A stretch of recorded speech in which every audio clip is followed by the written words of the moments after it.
I welcome you to another edition of 100% LCFC TV. And here I am again with Simon, and we're going to be chatting about many things. Yep. But let's start with the roundup of the pre-season. Werder Bremen. Yeah. You went to the game. Did finish the pre-season unbeaten. Good. I thought it was a good account of ourselves against a strong Bundesliga German side. I thought. They've beaten Chelsea, I think, haven't they? Beaten Chelsea earlier 3-0. The weekend before, I think. I don't know if it was the same sort of team they'd put out, but they played a mixture, I think. But all the same, they've got quality throughout their squad. And I thought, when we certainly didn't play our strongest side either. No. We played a mixture, and we made 5 subs in the second half. So we were toying around a little bit as well. And I thought, okay, we dropped off a little bit in the second half with the subs. I mean, I suppose you make 5 changes. That's got to be expected. But picked up another injury though. Albrighton. Yeah. I mean, we don't know how serious that is yet, and no. with Kanoko wandering around on crutches with a boot on his ankle. I'd heard he was going to be all right for the Everton game, but well, I mean, walking around on crutches a few days before, it doesn't look ideal. like it. I mean, that's a pretty extreme precaution. If if they're just doing it as a protection measure, it looks to me like he's got quite a knock there, and you would imagine he won't be fit for this weekend. Whether he'll be ready for Chelsea or not, it's another matter. But and Vardy, I think there's still thoughts that he's perhaps not 100%. Thigh strain apparently, yeah, and it seems to be niggling. They keep trying to rest him a little bit here and there to try and get it to clear up, but it seems to be lingering. So it makes you wonder whether he's going to be 100% for the weekend as well.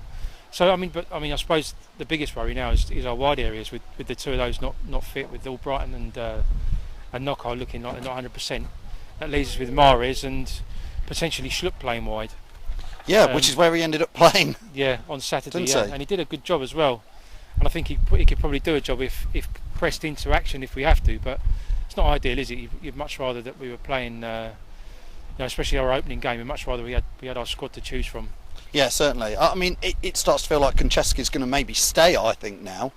We tweeted him and he tweeted us back, which sort of gave some hints that he wasn't going to go anywhere, and I think we probably don't need to lose any more players, although Chris Wood looks like he's probably going. Offers have been made, we hear. Yeah, Chris Wood, Kenny Jackett, the Wolves manager, confirming after the game live on Sky against Norwich at the weekend that they've made an interest in Wood, and the rumour is that the bid's been accepted. So you would assume it's down to personal terms and a medical now. So that's looking pretty likely, I'd imagine.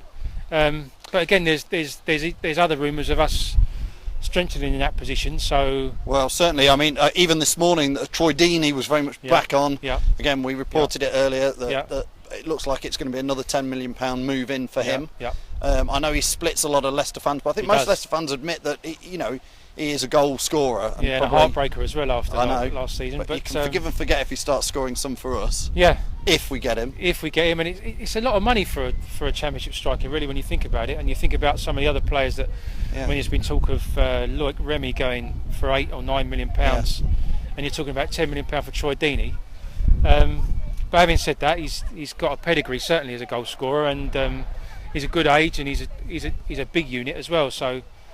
Yeah, if we're going to lose Wood, then there's worse we could sign for sure. And there's some Argentinian bloke as well that everybody's. Oh yeah, Mr. Cambiasso. Yeah, we've heard it's going to go through. We've heard a fair bit about that over the last couple of days, and it all seems like there's no smoke without fire. There's definitely something going on there. Yes. Whether we're the only interest or whether he's touting himself around. Yeah, we don't know, but certainly the latest that we were told in confidence recently was he had a medical yesterday and passed. Yeah, we'd heard that. Yeah. So, if that's the case, then you would imagine that an announcement is imminent of him coming in, and if he does, I mean, that's really going to put some shockwaves through the Premier League, I'd imagine. I mean, that would be a real bolt from the blue for a lot, because we've been a team that's been fairly quiet on that front for the summer, and to land a player of that stature is going to be quite a big headline, I would imagine. It could be good just before the start of the kick-off. So it's been a good pre-season, but it really doesn't matter. It all starts on Saturday when we play Everton, so we'll be reviewing that shortly.